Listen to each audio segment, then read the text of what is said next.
This is Jifferent and I'm Jessica, and welcome back to my channel.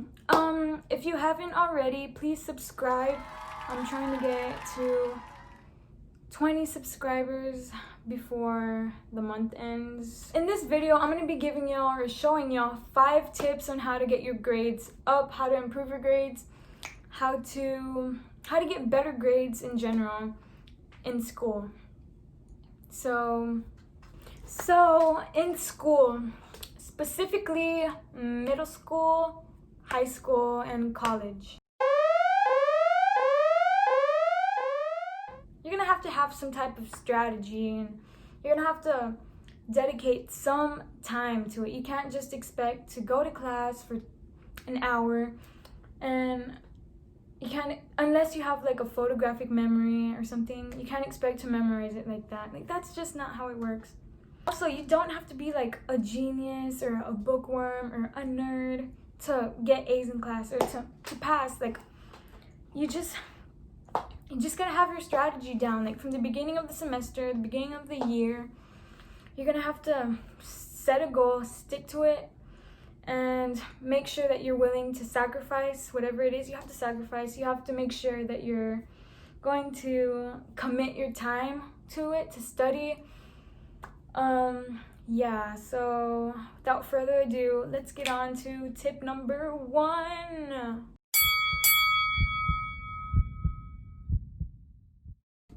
So tip number 1, you have to learn how to study. Oh my gosh, I've heard of so many cases where people study for 6 hours straight or 4 hours straight and they get nothing out of it. So what does learning how to study mean? Well, that pretty much means, okay, so I'm gonna, for the sake of this video, let's say that there's two types of classes, courses, whatever you want to call them. So let's name it, number 1 is going to be called comprehensive classes. So these classes include things that you actually have to put into practice, like chemistry, physics, the maths, and so forth, so on. So usually within those types of classes, there's concepts that you have to know. Like, it's not so much memorization. So trying to memorize something wouldn't really do you much good in this case. So if there's 2 types of classes, there's different types of study methods. So for a comprehensive class, you're gonna have to practice the concepts. That way you kind of know what you're doing. It's like learning how to walk. So comprehensive classes need practice. You need to dedicate time to it. You have to repeat it, practice, and make sure that your mind understands the concept, like how to do it. Like for math, like let's say you memorize 1 + 1. Okay, that's 2, right? Okay, so let's say you only memorize that, and in exam it gives you 6 + 10. You're not gonna know what the heck to do because you just remembered the one question. Okay, and now for the second type of class, which is memorization based. This type of class includes biology, anatomy, and historical classes. Okay, so for these, it's more memorization. You can memorize it. It's not so much about concepts. It's actual information that you can remember. Like, you can know it. There's not like a right or wrong way to do it, as long as you know the information. So repeat. Practice. It would save time to just memorize for memorization and practice what needs to be practiced. So for a summary of the first point is repeat. You have to repeat something you want to learn. There's different types of repeating, but you have to repeat it. Okay, so let's go on to tip number 2. Now, for tip number 2 is create and join a study group. Now, before you say, hey, like, I've done a study group before and it didn't work, all we did was talk about like what we wanted to do or what we bought from the mall or what our favorite video game was or whatever people talk about. Let me just tell you, if you've been doing that, y'all been study grouping wrong. Like, okay, I don't know if there's a right way, but for me, like, the way I think of it, like I used to have study groups and we would talk so much, but not about what we had to study. So I'm gonna give y'all a little bit of guidelines so you can study efficiently more when you're gathered together in a study group. I recommend that you never have more than 5 people, because if there's more than 5 people, it's gonna take longer. There's gonna be more differences of opinions, or more people that are gonna slow you down if one person doesn't understand the concept. Yeah, so max 5 people. You need to agree on the topics that you're gonna discuss within the study group before you have the session, because then you're gonna be wasting time.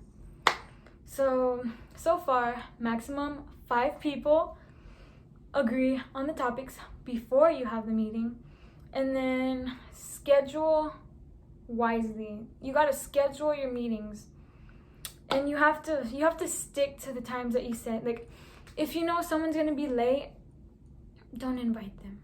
Don't invite them, because then you're gonna spend that time waiting on them. And who wants to wait when you have an exam that counts for 10% of your grade, and every second is precious? No one.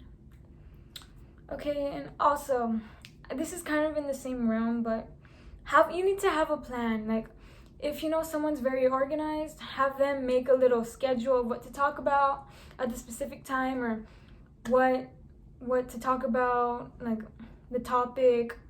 Or if you're only going to talk about one topic, make sure that you discuss it thoroughly. Stay on task. Don't talk about random stuff unless you're on a break. But you shouldn't have a break within a study group if it's only like an hour or 2. Oh, so I actually contradicted myself. My next point is don't go over 2 hours for your study group, because after 2 hours, you're gonna need a break. And actually, I don't think it'd be very productive to study in a group for more than 2 hours, because personally, this is me. I need study time for myself. Like, I need time to listen to music and relax without talking, just write. So yeah, do not exceed 2 hours of a study group meeting, and take notes and learn from each other. Like, I'm pretty sure everyone makes mistakes. So if one of your friends makes a mistake, take note of it, help them out, tell them what they did wrong, and make sure that you know what they did wrong. So that way you don't make the same mistake, like on the exam or on the test, or in general, like for anything. So what y'all should have got out of tip number 2 is, at most, have 5 people. Don't go over 2 hours. Agree on the topics before the meeting. Have a plan. Stay on task. And learn from each other's mistakes. Like, learn from each other. That's all I can say for step number 2. And let's go to step number 3. Okay, I don't know what I just did, but step number 3. Let's go. So this is tip numero 3, number 3. And it is, choose your music wisely. Many people listen to music when they study, and for some people it works, for some people it doesn't. So if you are one of the people that listens to music to study, like I am, then this tip should help you. So there's no one type of music that works for everybody. Since everybody's different, their brains work different, they work better with different types of music. So what I can suggest is choose something that won't distract you. So like, if you're reading, let's say you're reading a novel or reading a passage or something, you're not gonna want to put a song that you love and that you know the lyrics to, because then you're not gonna read. So for stuff like that, I would suggest like classical music without lyrics, instrumentals, or slow music. Slow music is good for that, or for studying in general. And if you don't listen to music when you study, that works fine. That works for you. I'm not saying it's wrong. Do what works for you. Do it. Oh my gosh, I hit the wall. Woo. But yeah, music can have a big impact on your studying and what you get out of it. So choose your music wisely. Choose something that won't distract you. And do what works for you music-wise. So that's tip number 3. It's tip number 3. Now let's go on to tip number 4.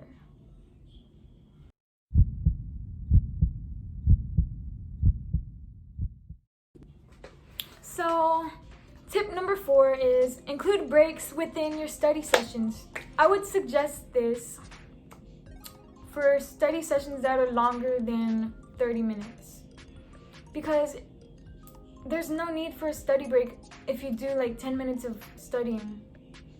So you gotta learn how to pace yourself, how to give yourself a break. Learn how to use the breaks to motivate you. So let's say in total you're gonna study 3 hours. 3 hours, that sounds good.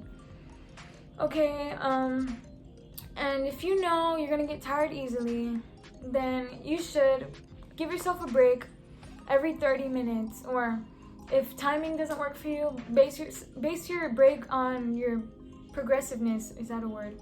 Or how your progress is. I think I used the wrong word. Great.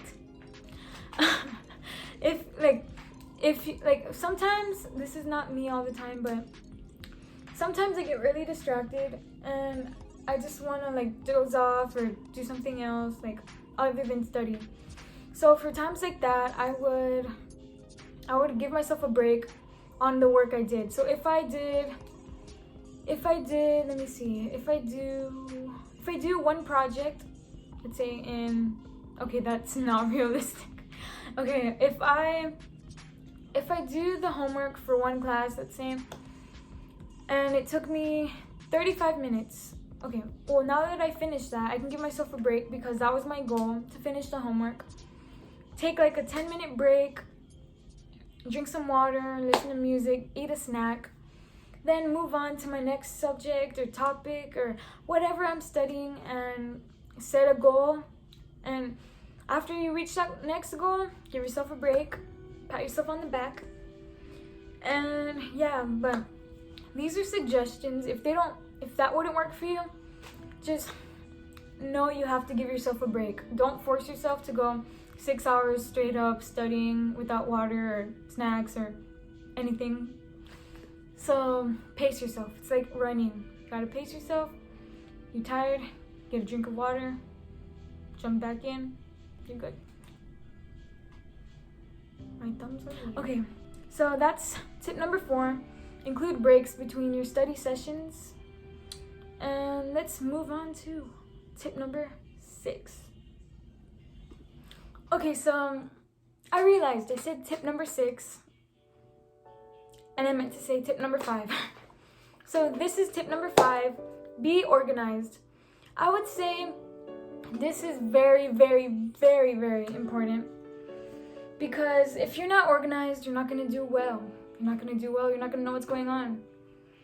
Organize your workspace. So let's say you're in class or you're taking notes and your desk is a mess. You're not going to have your mind is not going to be sound. You're not going to be able to take correct notes. You're going to be thinking about different stuff. You're not going to be on the ball. Organization has a big impact on success, like academically. Believe it or not, I didn't believe it either, but supposedly, gotta be organized. Yeah, so organize your workspace. Also, you gotta organize your time. I know in high school, middle school, college, it's hard, but you gotta do it. You gotta set your time wisely. You gotta choose what you want to do, like rank it on importance. You gotta also learn how to prioritize. You need to prioritize. You need to, like, would you really want to go to a party and stay out till 4 a.m. the day before your final exam or a big exam? And like, no, that doesn't make sense. You should not do that. Do not do that at all. Like, I mean, if you want an A, you cannot do that. Or if you want to succeed in the class, you should not do that. You should be spending your time studying rehearsing what you need to know. And if you feel like you're too tense or what's the right word for that? Too wound up? Is that the thing? I think that's the phrase. If you're too wound up, don't go to a party that's bad. No. You need to do something therapeutic, like lay down, stretch, drink some water, do yoga, or pray, or listen to calming music, exercise. Do something that's good for you. Don't party the day before your final exam or any exam. You're not gonna do well. You're gonna be hungover, or you're gonna be out of it. So don't do that. So be organized. Be organized with your workspace. Be organized with your time. Set your priorities. Follow through. And you should be good to get those better grades. So I hope those 5 tips helped you. If you didn't get them, I'm going to tell you again. So tip number 1, learn how to study. Tip number 2, create and join a study group.